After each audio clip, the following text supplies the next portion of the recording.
C'est suite à la courbe croissante de l'information relayée par certains médias liée à la moutarde qu'aurait reçu le président Emmanuel Nvimba, défenseur des 18 000 épargnants, victime de la promesse alléchante de la microfinance BSL au tribunal de commerce il y a une semaine, que la rédaction d'Afrique Vision Média a contacté le président du CAP afin de faire le point sur l'affaire qui fait polémique.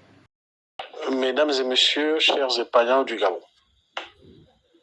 à la suite de notre audience du mardi dernier, il ressort diverses interprétations, surtout de nos adversaires qui sont en train de manipuler la presse.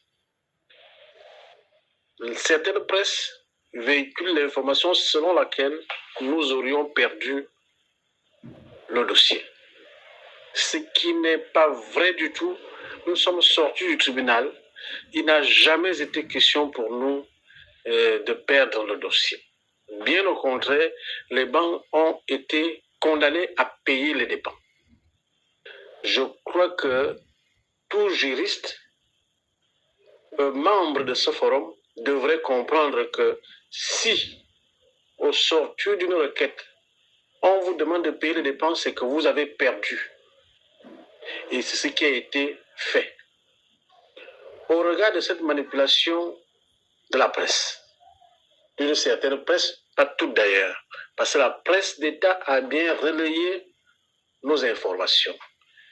La presse d'État a relayé l'information, la déclaration de l'avocat, ma déclaration et bien d'autres presses objectives.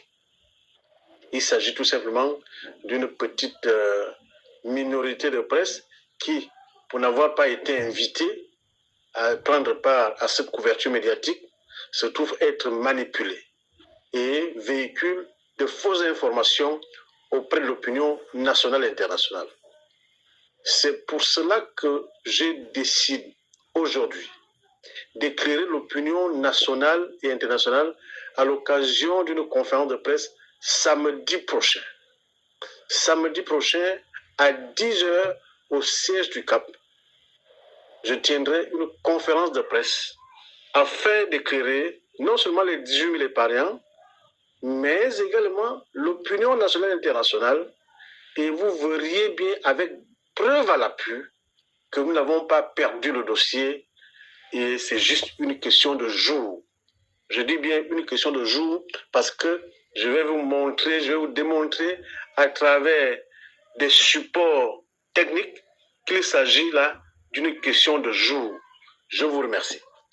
Notons que c'est après 10 ans d'engagement pour donner du sourire aux 18 000 épargnants, malgré plusieurs procès, Emmanuel Nvimba ne compte pas porter les bretelles ni céder à l'épuisement administratif et judiciaire. C'est dans ce cadre qu'il invite les épargnants à prendre part à une importante sortie médiatique le samedi 7 mars 2026 afin d'extraire du sable dans le RICHEP.